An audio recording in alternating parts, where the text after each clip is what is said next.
Okay, so now we are going to see methods of producing induced EMF. So first we'll see the introduction part. Okay, so the introduction part they gave about electromotive force, so EMF. So we know how we are getting an EMF in a circuit. Okay, so in this EMF can be measured by volt or joules per coulomb. Okay, so this electromotive force is the characteristics of any energy source capable of driving electric charge around a circuit. So some of the examples for the energy source which provide EMF or electrochemical cells, thermoelectric devices, solar cells and electrical generators.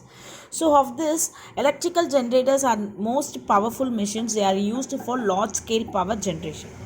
So according to the Faraday's law of electromagnetic induction, an EMF is induced in a circuit when a magnetic flux linked with it changes. So we know that, okay, if you are having the changes in the magnetic flux means, so there will be the production of EMF. So how and all you can change this magnetic flux? Okay, so first we have already seen this formula. Okay, EMF is equal to d phi b divided by dt. In that you will be having the negative sign. So but here we are taking in terms of magnitude, so no need to mention the negative sign. Only for the direction alone we will denote the minus sign. So you take only the EMF is equal to d phi b and dt. Okay, so now I can change this equation like this. So how means, see, so we know that if we are having the plane like this and you are passing the magnetic field in this way means it is perpendicular. Okay, so if you are having the plane also, so this is the vector line they will tell. Okay, so if you are having the magnetic field and also the plane also in the same direction means you will have what?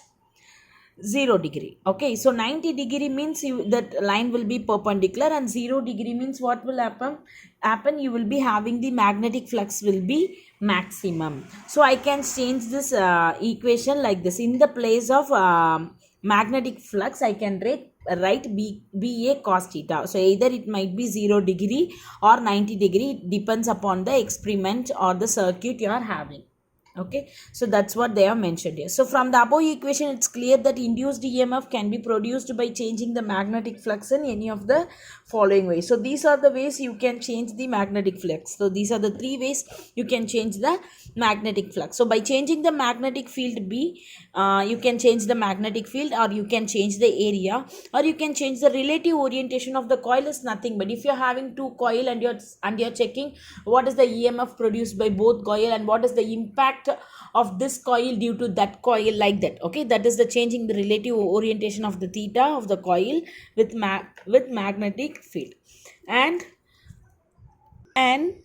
the next topic is production of induced EMF by changing the magnetic field. Okay, by changing the magnetic field, how you are getting an EMF. So from Faraday's experiment, electromagnetic induction, it was discovered that EMF is induced in a circuit by changing the magnetic flux. So how we are getting the EMF? So you should be very clear. By the Faraday's experiment, by changing the magnetic flux, you can get the EMF. Okay, so this change in flux is brought about by, so how we are getting this changes means the same thing. The first experiment is what?